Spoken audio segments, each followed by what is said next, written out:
हम अपना जो भी संगठन है, नेता है, पार्टी है, वो किस आधार पे चुने। कार्यकर्ता अपना टाइम, एनर्जी, पैसा जो है वो डालता है किसी संगठन, पार्टी और नेता के पीछे, और कुछ वर्ष जाने के बाद उससे पता चलता है कि उसके साथ में धोखा हो गया। तो कोई भी अच्छा पार्टी नेता जो है वो पावर में आने के बाद में कुर्सी पर बैठता है, तो कुर्सी पर बैठने के बाद में वो कोई जादू नहीं करता। वो अगर देश के लिए, समाज के लिए, धर्म के लिए अगर कुछ अच्छा करना है तो वो क्या करेगा, उनके लिए कुछ अच्छे कानून बनाएगा, और उसे खराब करना है तो उसके लिए खराब कानून बनाएगा। तो आवश्यक ये है कि एक कार्यकर्ता जो है वो अच्छे कानून क्या है उसको पढ़े, समझे, और जो भी समस्या को वो देश की सॉल्व करना चाहता है उसके लिए वो उन कानूनों को उनके सामने रखे, या तो उनसे कहे कि आप कौन से कानून लेके आने वाले हैं वो लिखित में हमको दीजिए।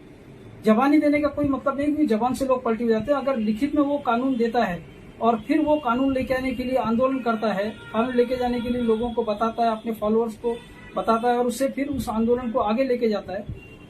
और ये कहता है कि वो ये अपने घोषणा पत्र में डालता है, और फिर ये कहता है कि ये कानून में लेके आऊंगा, तो कहीं पर जाके उस पर हम विश्वास कर सकते हैं कि वो ये कानून लेके आएगा।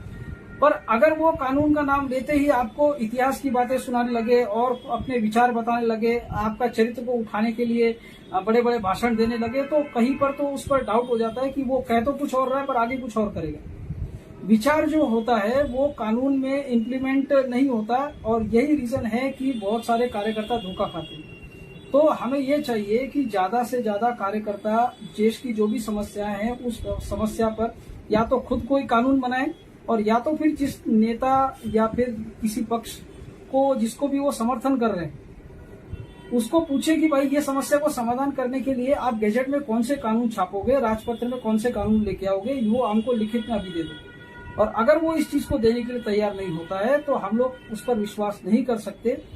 फिर हमें अपना कानून खुद बनाना चाहिए और वो कानून का प्रचार करना चाहिए। कानून का प्रचार करने से कभी ये नुकसान नहीं होता, क्योंकि वो लिखित में पेपर पे लिखा हुआ एक पूरा का पूरा स्टेटमेंट है, पूरा ड्राफ्ट है,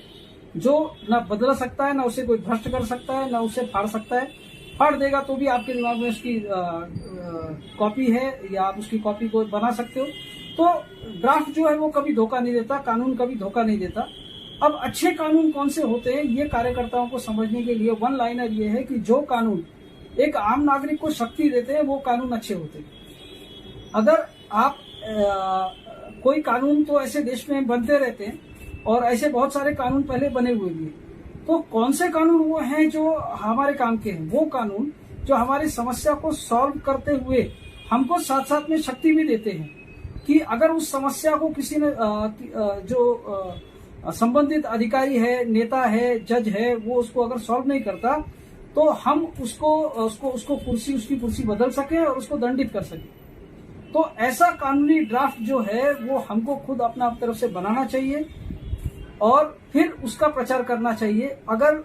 कोई संगठन, कोई नेता उस कानून को पढ़ के आपके साथ में आता है, अपने फॉलोअर्स को बताता है और उस कानून को लेके आंदोलन चलाता है और जिसे कहते हैं अपने घोषणा पत्र में डालता है, तो ऐसे पार्टी, ऐसे संगठन पे आपको विश्वास करना चाहिए, उसके लिए काम करना चाहिए।